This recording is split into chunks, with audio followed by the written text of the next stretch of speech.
ഓണക്കിനാവ് കണ്ടുവോ?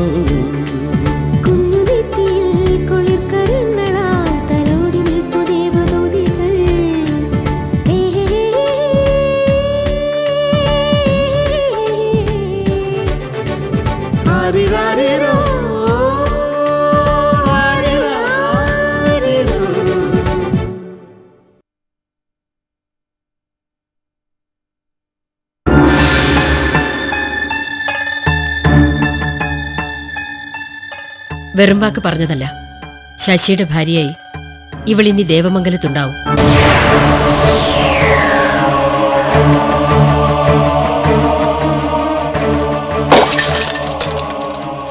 ചേച്ചി, എന്താ ചേച്ചി? ഏയ്, ഒന്നുമില്ല മോളെ. എന്താടി? ഒന്നുമില്ലമ്മേ, ഞാൻ ഇറങ്ങാ. എനിക്ക് വീട്ടിൽ ചെല്ലണം. എന്താ പെട്ടെന്ന് ഇങ്ങനെ തോന്നാൻ? പോണം, വീട്ടിൽ പോണം എനിക്ക്. ഞാൻ പോന്നു. ചേച്ചി, എന്താ ചേച്ചിക്ക് പറ്റിയത്? എനിക്കറിയില്ല ശോഭെ, മനസ്സിനെന്തോ എന്തൊക്കെയോ സംഭവിക്കാൻ പോന്നു. ഉള്ളിലിരുന്ന് ആരോ പറയുന്ന പോലെ. ഞാൻ പോട്ടെ. മോളെ, എന്തു പറ്റി മോളെ? അറിയില്ല. കുറച്ചു നാളത്തെ സാവകാശം തരണോ അതിന്? അതുപോലെ ഗീതയുടെ ഏട്ടന്റെയും സമ്മതം വേണോ എനിക്ക്? എന്തു പറയുന്നു? എനിക്കറിയേണ്ടത് നിനക്കും ഏട്ടനും ഇതിന് സമ്മതമാണോന്ന് മാത്രമാ. മറ്റു കാര്യങ്ങളൊക്കെ എനിക്ക് വിട്ടേക്ക്. അറിഞ്ഞോണ്ടല്ലെങ്കിലും നിങ്ങളോട് ഞാൻ ചെയ്ത തെറ്റ് അതെനിക്ക് തിരുത്തണം. പിന്നെ എനിക്കെതിരെ നീങ്ങുന്നവർക്കുള്ള ഒരു ശിക്ഷയും.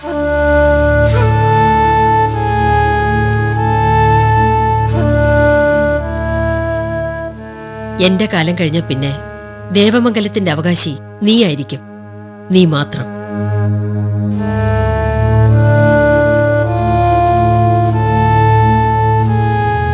പറയാനുള്ളതൊക്കെ ഞാൻ പറഞ്ഞിട്ടുണ്ട്. ബാക്കിയൊക്കെ നിന്റെ മിടുക്ക് പോലിരിക്കും. നിനക്ക് മുകളിൽ ആരും വളരാൻ അനുവദിക്കരുത്. അതിന് ശ്രമിക്കുന്നവർക്ക് അർഹിക്കുന്ന ശിക്ഷ അർഹിക്കുന്ന സമയത്ത് തന്നെ കൊടുത്തിരിക്കണം. എന്നാലേ നിനക്കും നിന്റെ വാക്കിനും അവിടെ വിലയുണ്ടാവൂ. ചെല്.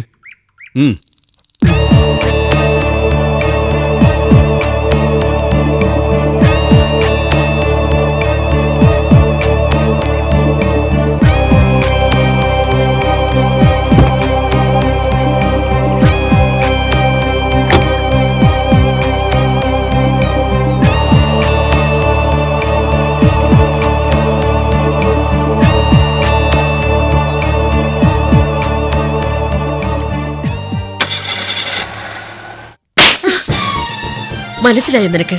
എന്തിനായി സമ്മാനമൊന്ന്? എനിക്കെതിരെ എന്റെ വീട്ടിൽ തന്നെ പടയൊരുക്കിയതിന്. എന്ത് കരുതിയടി നീ? എല്ലാവരും കൂടി ചേർന്ന് ഗായത്രി തറ പറ്റിക്കാന്നോ? അതോ എന്റെ മക്കളെ കൊണ്ട് തന്നെ നിനക്ക് ഈ കളി ജയിക്കാമെന്നോ? സേതുവിനെ വിളിച്ചു വരുത്തിയത് നീ ഒരുത്തിയാണെന്ന് എനിക്കറിയാം. കൊള്ളാം. വിചാരിച്ചതിനേക്കാൾ വേഗത്തിൽ തന്നെ കാര്യം നേടിയെടുക്കാൻ നിനക്ക് മിടുക്കുണ്ട്. പക്ഷെ ആള് മാറിപ്പോയി. ഗായത്രിയോട് ജയിച്ചു കയറാനുള്ള ബുദ്ധിയും എടുക്കൊന്നും 7 ജന്മം കഴിഞ്ഞാലും നിനക്ക് കിട്ടില്ല. നിന്നെ എങ്ങോട്ടാ? പുറത്ത്. ഇന്നിവിടെയാ സ്ഥാനം. നിന്റെ ഭർത്താവ് വന്നിട്ട് ചില തീരുമാനങ്ങൾ എടുക്കാനുണ്ട്. അതുവരെ ഭിക്ഷക്കാരിയെ പോലെ എന്റെ ഉമ്മർത്തുണ്ടാവണം നീ. അമ്മണിയമ്മേ,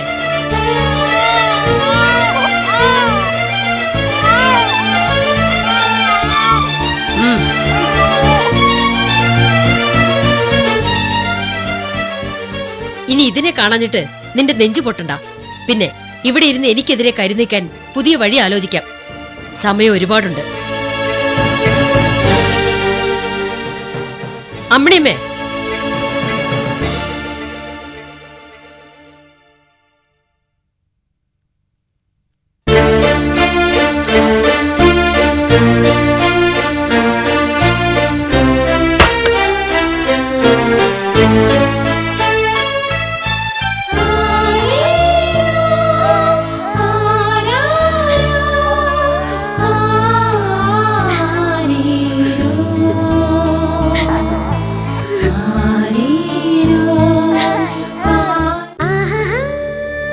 കുടുംബിനി പരമ്പര തുടരുന്നു.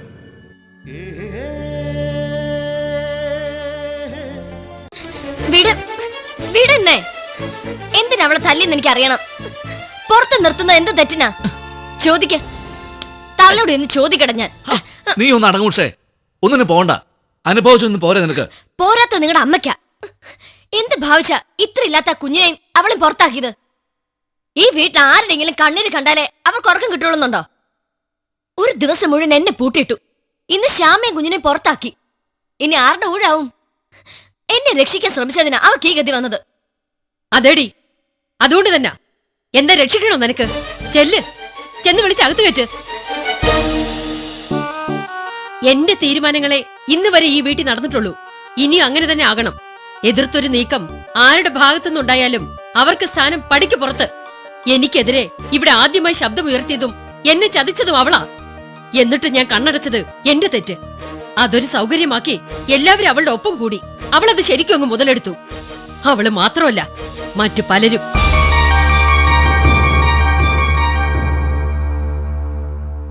ദേവമംഗലത്തിന് പുതിയൊരു അധികാരി. അല്പം ഒന്ന് താഴ്ന്നു കൊടുത്തപ്പോ അമ്മയുടെ ഉച്ചിയിൽ ചവിട്ടി നിൽക്കാൻ എത്ര പേരാ! കൊള്ളാം.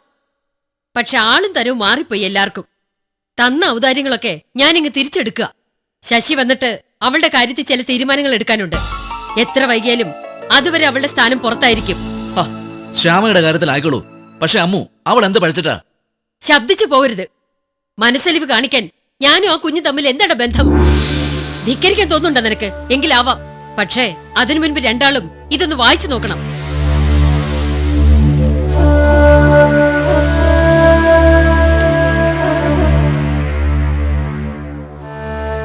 എല്ലാം കരുതിക്കൂട്ടിയാണ് എന്റെ പുറപ്പാടെന്ന് ഇപ്പൊ മനസ്സിലായില്ലേ?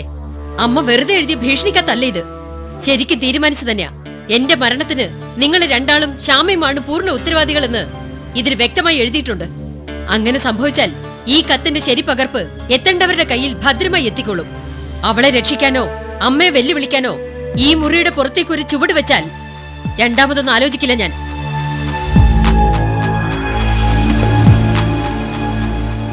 ദേ, ഇതെന്റെ ദേഹത്തൊഴിക്കും, എന്നിട്ട് കത്തിക്കും. സംശയമുണ്ടോ രണ്ടാൾക്കും?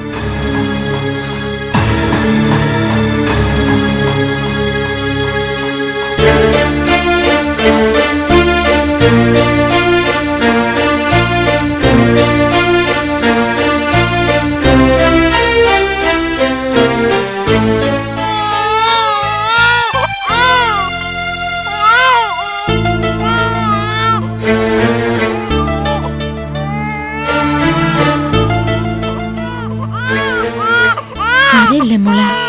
അമ്മയുടെ പൊന്നു മോളല്ലേ? ഓ ഓ ഓ ഓ.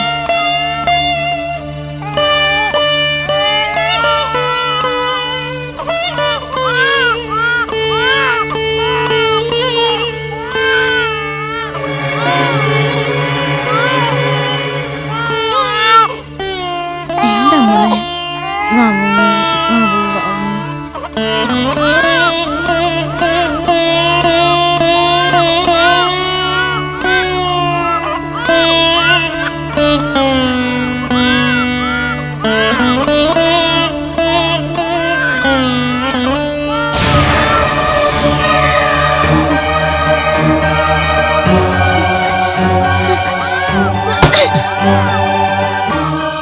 ഉഷേ,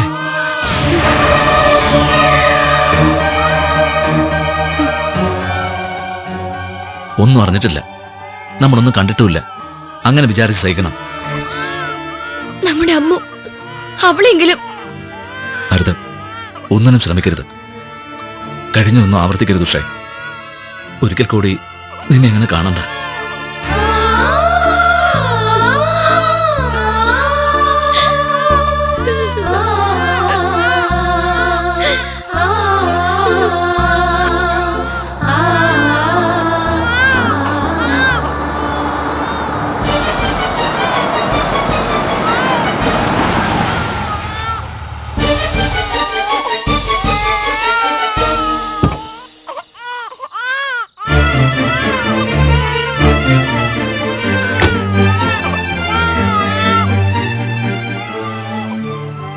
എന്താ ഇവിടെ ഇരിക്കുന്നു?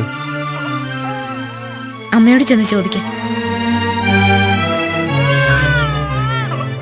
ചെന്ന് ചോദിക്ക, ഇനി പടിയടിച്ച് പിണ്ടം വെക്കുന്ന എന്നാന്ന്. അത് ഈ കൂട്ടത്തിൽ തന്നെ ആവുമല്ലോ.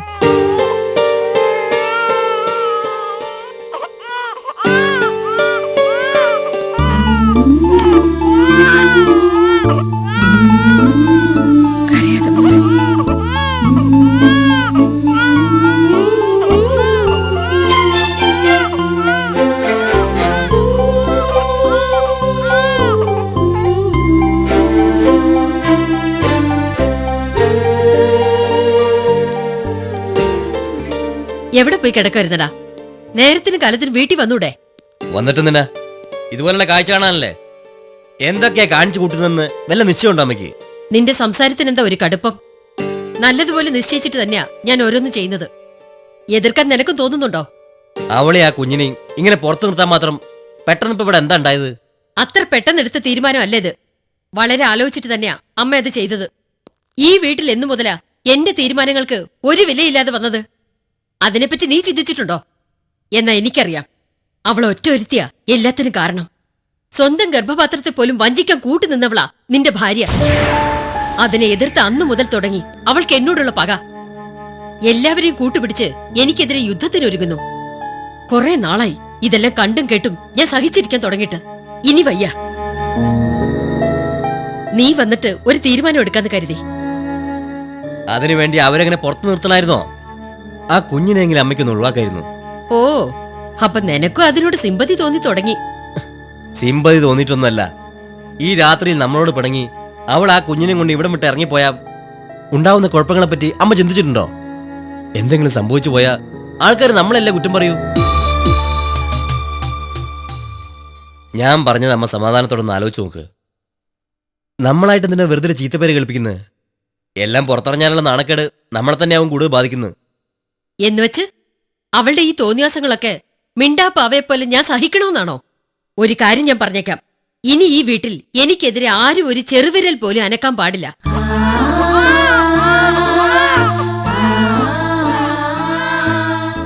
കുറച്ചുനാൾ മുൻപ് വരെ ഇവിടെ എങ്ങനെയായിരുന്നോ അതുപോലെ മതി ഇനി അങ്ങോട്ടും. അവളുടെ കാര്യത്തിൽ ആ ഉറപ്പ് നിനക്ക് തരാൻ പറ്റുമെങ്കിൽ വിളിച്ചു വേണേ അകത്ത് കയറ്റിക്കോ രണ്ടിനെ. നിക്ക്. ഇതിന് വിപരീതമായി എന്തെങ്കിലും സംഭവിച്ചാൽ ഉമ്മർത്ത് പോലും ഇങ്ങനെ നിർത്തില്ല ഞാൻ. പടിക്ക് പുറത്തായിരിക്കും അവള്. പിന്നെ അത് ബോധ്യപ്പെടുത്തിയിട്ട് വേണം കൊച്ചമ്മയും കൊച്ചിനെയും അകത്തേക്ക് ക്ഷണിക്കാൻ.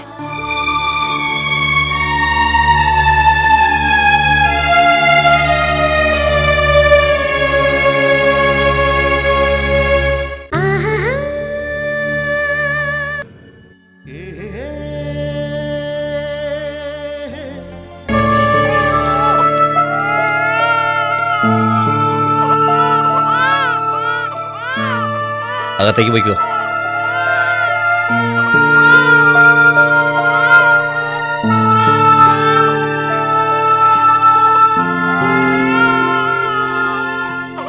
പറഞ്ഞത് കേട്ടില്ലേ?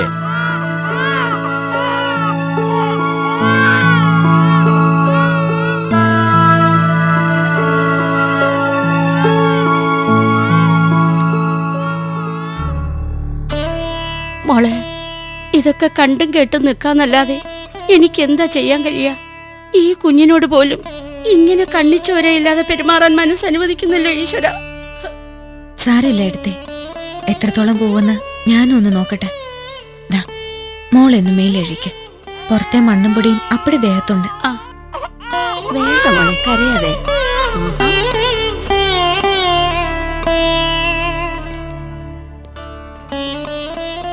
അല്പം വൈകിട്ടാണെങ്കിലും സന്മനസ് കാണിച്ചല്ലോ, നന്ദിയുണ്ട്. നന്ദി പ്രകടനമൊക്കെ സൗകര്യം പോലെ പിന്നെ ആവാം. പ്രവൃത്തി അതിര് കിടക്കുമ്പോ ഇങ്ങനെയൊക്കെ സംഭവിക്കുന്ന ഓർക്കണായിരുന്നു. മുഖത്ത് നോക്കി സംസാരിക്കാൻ ശശിയേട്ടന്റെ ജാള്യത അനുവദിക്കുന്നില്ല അല്ലേ? പേടിക്കണ്ട. ആണത്തം ചോർന്ന ഈ മുഖത്ത് നോക്കി ഒന്ന് കുറ്റപ്പെടുത്താൻ പോലും എനിക്ക് തോന്നുന്നില്ല. എനിക്കിപ്പോ നിങ്ങളോട് സഹതാപേ ഉള്ളൂ. ഗതികേടുകൊണ്ട് അമ്മയുടെ മുന്നിൽ പഞ്ചപുച്ഛം അടക്കി നിൽക്കുന്ന മുരളേട്ടനെ എനിക്ക് മനസ്സിലാക്കാൻ കഴിയും. പക്ഷെ നിങ്ങൾ അതിയങ്ങ് വളയണ്ട. ഇത്രയൊക്കെ ചെയ്യാൻ തോന്നിയ എന്റെ മനസ്സാച്ചുണ്ടാ. എന്നിട്ട് ഒരുമാതിരി നന്ദികേട് കാട്ടുന്നു എന്നല്ലേ? അങ്ങനെ തോന്നുന്നെങ്കിൽ അത് സ്വന്തം കഴിവുകേട് കൊണ്ടാ. ദേവമംഗലത്ത് മറ്റൊരു മുരളി ഉണ്ടാകുന്നതിൽ നിങ്ങളുടെ അമ്മയ്ക്ക് സന്തോഷേ കാണൂ. പക്ഷെ മറ്റൊരു ഉഷയാകാൻ എനിക്ക് 1% പോലും താല്പര്യമില്ല. എനിക്ക് വേണ്ടി ഈ വീട്ടിൽ ഒരു ഇരുട്ടുമുറി ആരെങ്കിലും കരുതിയിട്ടുണ്ടെങ്കിൽ അതിൽ കിടക്കുന്നത് ശ്യാമയാവില്ല.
ഉം. ഒന്ന് കാണണോന്ന് തോന്നി. വരണം. പാതിരാത്രിക്ക് എന്ത് മഹാകാര്യോടി. എന്തായാലും നിനക്ക് ഉണർത്തിക്കാനുള്ളതൊന്നും എനിക്ക് കേൾക്കണ്ട. കേൾക്കണം. കേട്ടേ പറ്റൂ. നീ എന്താ എന്നോട് ആജ്ഞാപിക്കുന്നോ? കടക്ക് പുറത്ത്. ബഹളം വെച്ച് മറ്റുള്ളവരെ ഉണർത്തിയാൽ പറയാനുള്ളതൊക്കെ എല്ലാവരും കേൾക്കും. അത് വേണോ? ഇന്ന് നിങ്ങൾ എന്റെ കരണത്തടിച്ചു, പുറത്തു നിർത്തി. ഒരു പിഞ്ചു കുഞ്ഞിന്റെ തളർച്ചയും വിശപ്പും കരച്ചിലും ഒന്നും നിങ്ങൾ കേട്ടില്ല. നാളെ ഇതിലും ഭീകരമായൊരു ശിക്ഷ എനിക്ക് പ്രതീക്ഷിക്കാം. അതേടി, ഇനി എനിക്കെതിരെ ഒരു ചെറുവിരൽ അനക്കിയാൽ ദേവമംഗലത്ത് പിന്നെ ഒരു നിമിഷം നീ ഉണ്ടാവില്ല. കരുതി തന്നെ എന്റെ നീക്കം. ഉദ്ദേശം തുറന്നു പറഞ്ഞല്ലോ, കൊള്ളാം. നീക്കങ്ങളൊന്നും വെറുതെ ആവാതെ പ്രാർത്ഥിച്ചോളൂ. കാരണം ഞാനും ചിലതൊക്കെ തീരുമാനിച്ചു കഴിഞ്ഞു.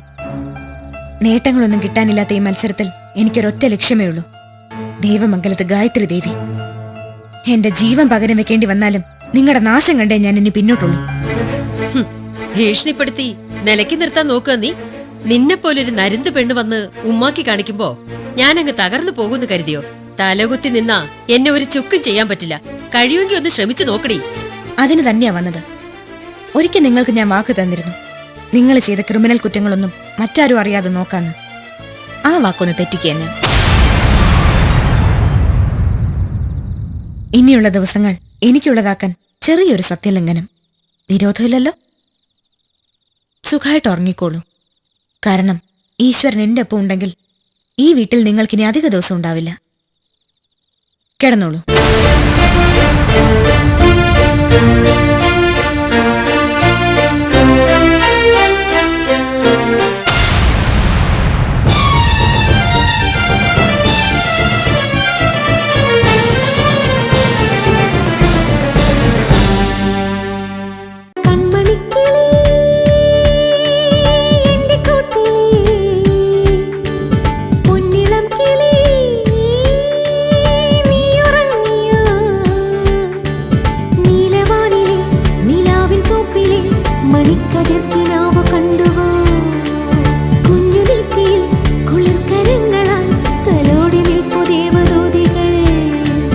കൺമണിക്കിളി